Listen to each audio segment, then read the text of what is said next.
brought to you by Palvi Agrico. आता शेतीसाठी जे काही लागणार ते घरपोच मिळणार, तेही मोबाईलच्या एका क्लिकवर. आजच्या स्टोरीची सुरुवात 2021 मध्ये होते. जुनी जी आहाराची योजना होती तिचं नाव बदललं जातं आणि केंद्राकडून नव्याने एकदा योजना लॉन्च केली जाते. तिचं नाव असतं पंतप्रधान पोषण आहार योजना निर्माण. आता ही योजना ज्यावेळी सुरू होते त्यावेळी साधारण मिड डे मील, ज्याला सोप्या भाषेत म्हटलं जातं, तर असे मिड डे मील्सातून सुरू केले जातात. केंद्राकडून काहीतरी निधी येईल आणि राज्य सरकार 40% टाकेल, म्हणजे 60-40 मध्ये साधारण ही योजना राहील आणि देशभरातल्या 12 लाख शाळा कव्हर होतील आणि जवळपास 11-11.5 कोटींची विद्यार्थ्यांची संख्या आहे 1ली ते 8वी. तर ही विद्यार्थ्यांची संख्या या सगळ्यामध्ये कव्हर होऊन जाईल असं साधारण केंद्राचं याच्यामध्ये नियोजन असतं.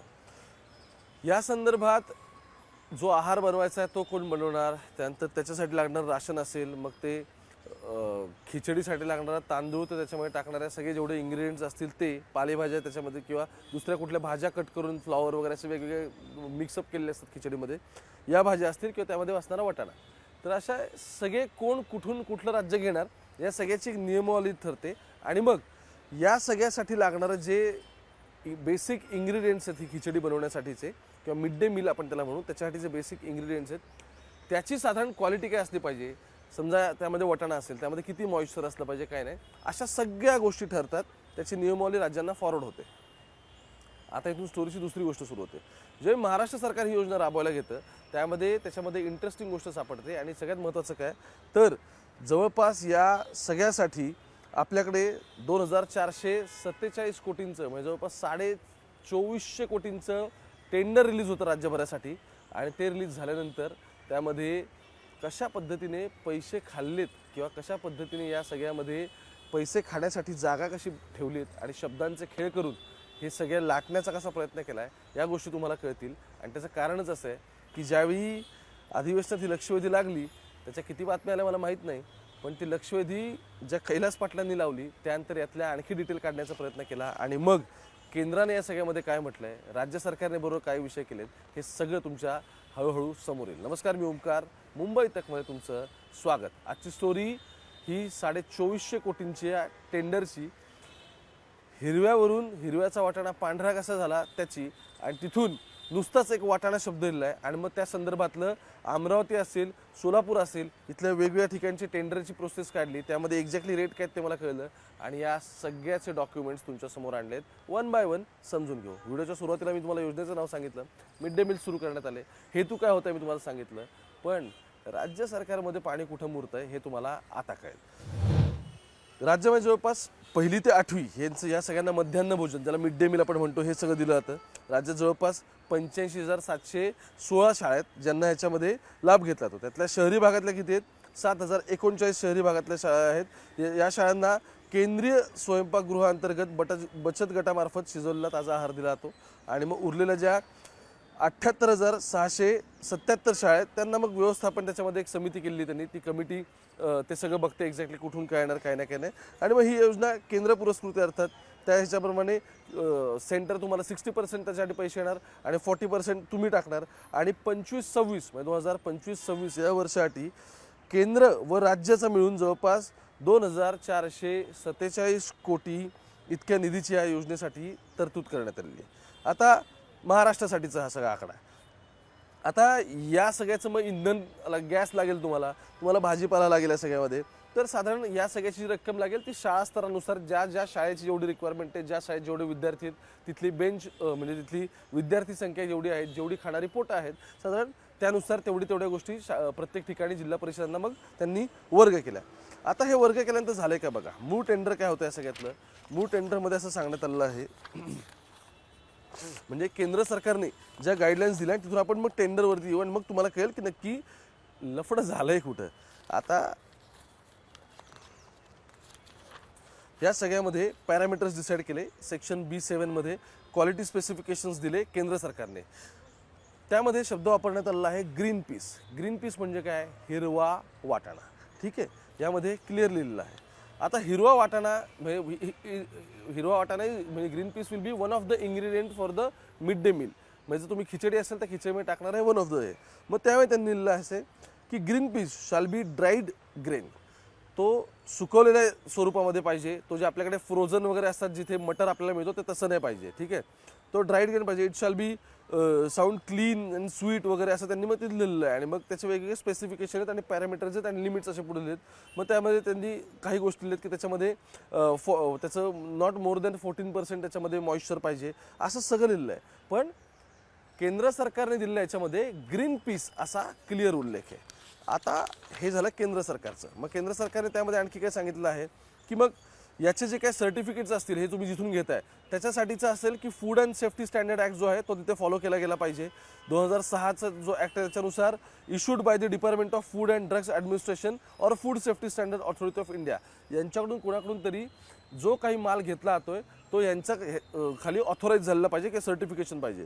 मग त्याच्यामध्ये टोटल त्यांनी 13 इन्ग्रेडियंट्स असलेले ज्यामध्ये गरम मसाला पण आहे. मग पहिलं काय काय, पहिलं आहे मूग डाळ, दुसरं आहे मसूर डाळ, त्यानंतर तूर डाळ, चौथं आहे ग्राम त्याच्यामध्ये त्यांनी चण्याचा उल्लेख केला आहे. मग 5वं आहे चवळी, 6वं आहे मूग जे असतं आपलं ते, 7 नंबर मटकी, 8 नंबरला त्यांनी परत लिहिलं आहे इथे ग्रीन पीस. ठीक आहे. 9 नंबरला सोया चंक्स आहेत, 10 नंबरला chili powder mix with onion and garlic अशी चिली पावडर तुम्हाला लागेल, 11 नंबरला क्युमिन आहे, त्यानंतर मस्टर्ड मोहरी आहे 12 नंबरला, आणि 13 नंबरला याच्यामध्ये गरम मसाला आहे. मग त्यांनी असं म्हटलेलं आहे की यातले ईच आयटम्स विथ 500 ग्रॅम्स म्हणजे अर्धा किलोचे याच्यातले grams of quantity samples duly packed and 4 side sealed in transparent polybag should be submitted.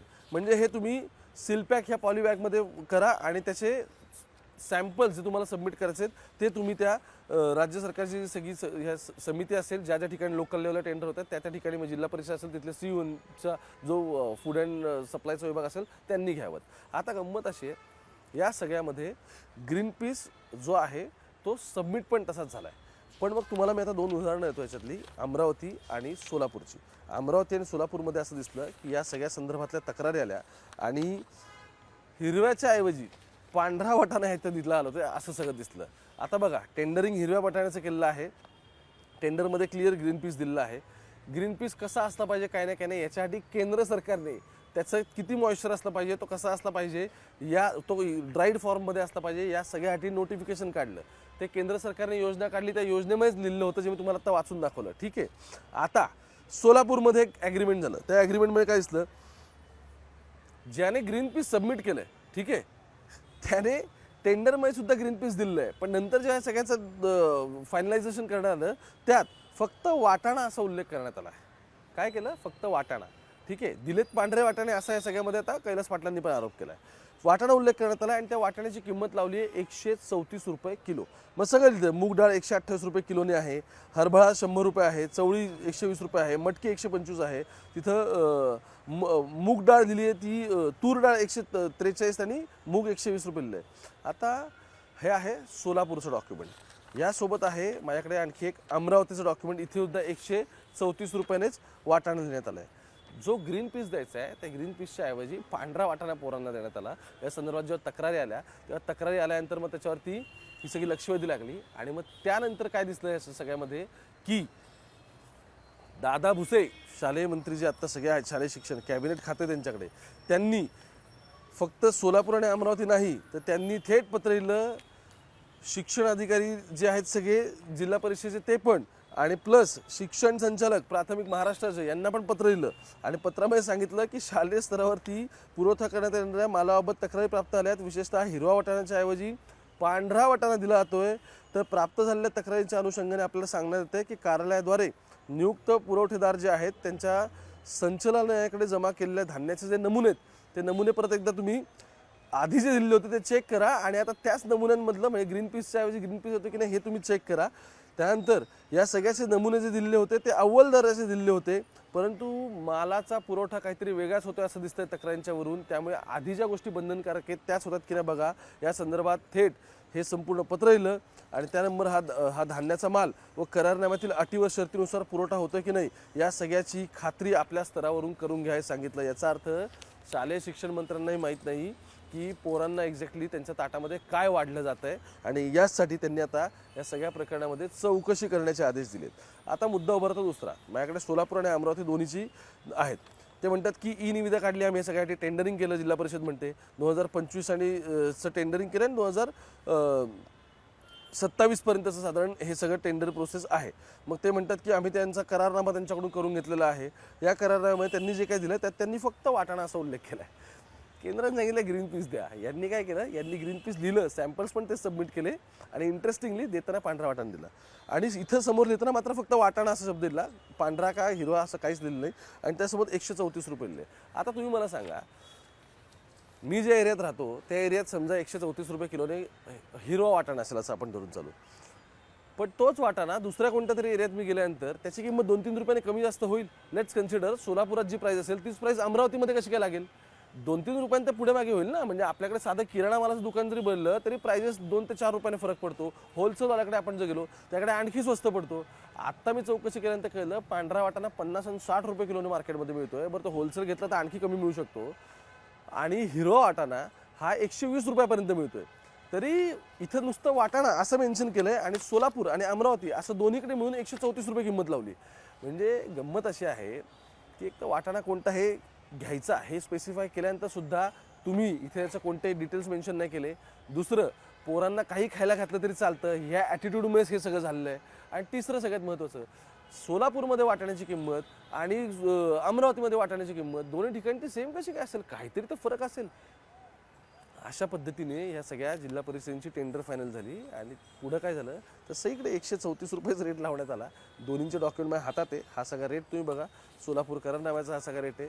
हेच करण्यात आलं. आणि इंटरेस्टिंगली काय, सबमिट करताना मात्र त्यांनी ग्रीन पीस सबमिट केला आहे आणि पोरांना देताना मात्र काय, त्या खिचडीमध्ये पांढरा वाटाणा टाकून दिला. आता चौकशी करा असे आदेश या सगळ्यामध्ये आले आहेत. पण या चौकशीत कुणी समजा गिल्टी सापडलं तर यांच्यावरती कारवाई होणार का, हा मूळ मुद्दा आहे. आणि चौकशी पूर्ण कधी होणार? बरं, चौकशी करणार कोण?